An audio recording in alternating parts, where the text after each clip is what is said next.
Maumivu ya moyo ni kifungo hatari ndani ya mtu. Maumivu ya moyo ni kifungo cha ndani chenye madhara nje. Maumivu ya moyo ni mlango mzuri sana wa uvamizi na mashambulizi.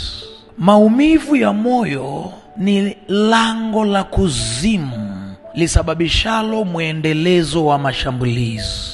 Maumivu ya moyo ni mama wa vifungo vingi mno. Maumivu ya moyo yana uwezo wa kuzaa vifungo vingine. Ni hatari kumshambulia shetani ukiwa na maumivu ya moyo. Hii ni kwa sababu maumivu ya moyo ni vita ya ndani unayopaswa kuishinda ndani kwanza kabla ya kushambulia nje. Maumivu ya moyo ni fursa kwa adui. Maumivu ya moyo hayajawahi kumwacha mtu salama. Maumivu ya moyo hufukuza fursa za mtu. Maumivu ya moyo hutawanyisha miujiza na misaada ya mtu. Na maumivu ya moyo huwezi ukafurahia mbingu iliyo wazi. Maumivu ya moyo ni kofuli la malango ya mema. Na maumivu ya moyo, maisha yako hayawezi yakawa na kasi,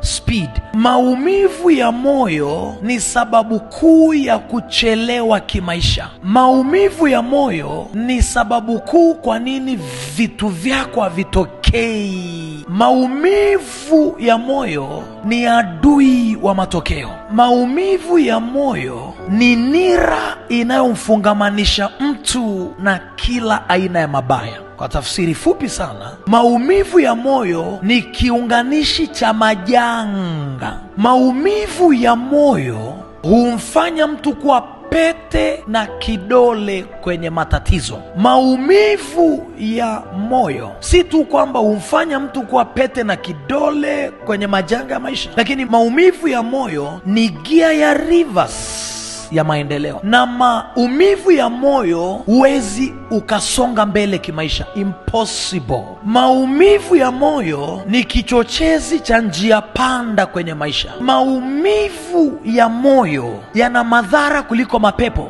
Bora maumivu ya mwili kuliko maumivu ya moyo, kwa sababu maumivu ya moyo huumiza akili na afya ya mtu. Maumivu ya moyo huchosha nafsi ya mtu. Maumivu ya moyo hutafuna afya ya mtu. Maumivu ya moyo hupiga kinga ya mwili. Maumivu ya moyo ni kizalisha kila aina ya ugonjwa. Maumivu ya moyo huzeesha kuliko umri. Vita ya maumivu ya moyo ni kubwa kuliko vita ya kuzimu. Kinachompa shetani nguvu kwako ni maumivu yako ya moyo. Kwa hiyo maumivu yako ya moyo ni nguvu kwa adui. Shetani hana nguvu, anategemea maumivu yako ya moyo. Maumivu yako ya moyo